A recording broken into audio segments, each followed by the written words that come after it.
Hi, this is Eric with Six Mountains Tea, and today we're going to be making our 20-year house brand loose leaf.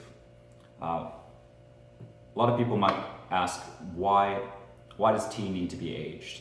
Or what advantages do you have of a 20-year or a 10-year over a 5-year?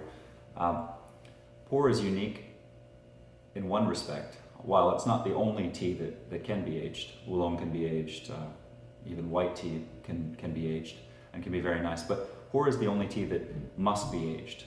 In order for tea to be called Pu-Erh, it has to be aged for a minimum of 3 years. And part of that is to preserve the enzyme activity, to be able to deliver the benefits which are associated with the tea, and also in order to stabilize the flavor.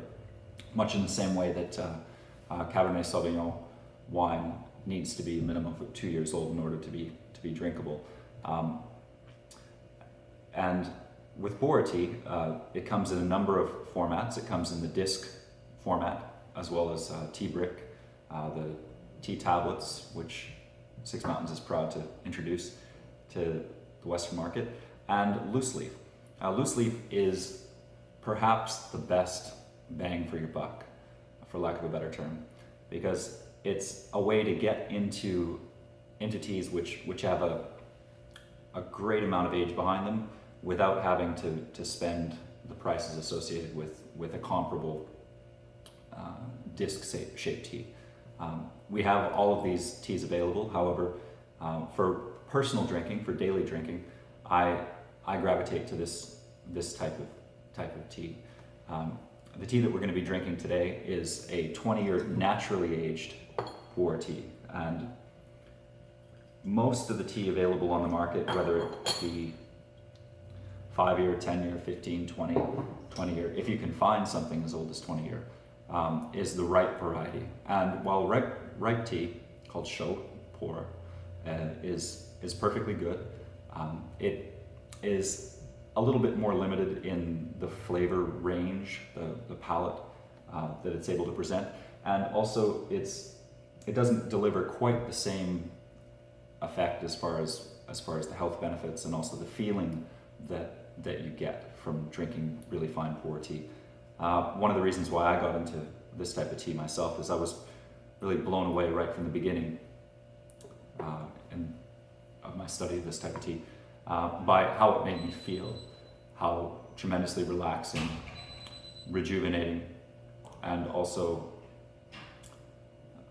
energizing it was. And for my money, sheng or raw Pu-Erh is something which is unique in that respect. Six Mountains is a very special company, and that we're able to offer genuine old tea, legitimately old by Western or Eastern standards, at a price point which is still accessible. It's something that I value tremendously, which I personally collect and also do for a living. However, from a personal perspective, this type of tea is not something that's easily found. Finding something like this is truly extraordinary, and the benefits you derive from it are equally extraordinary. A lot of these I leave up to your personal research. You can look on the internet, on our websites, to find out more about what this tea can do for you. But from a simple tasting point of view, from a foodie point of view, it delivers something which is quite unlike anything else. I've heard say that coffee delivers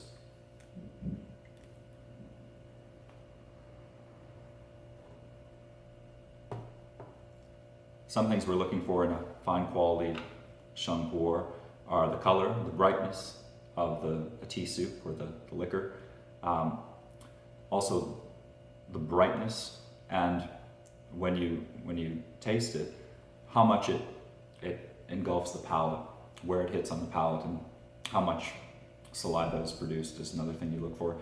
It's tremendous, traditionally drunk for digestive purposes. In South China, it's the classic accompaniment to dim sum. However, this tea we would probably say is too good for dim sum. This is something which you certainly could pair with any number of savory or sweet dishes. However, from my point of view, I don't generally eat chocolate or have dim sum with a tea like this. This is something which I carve out a chunk of my day to dedicate towards, to really appreciate it, to recharge my batteries in the middle of a business day, or to relax on the weekend. And it is something that, if you haven't tried, is definitely to be put on the bucket list.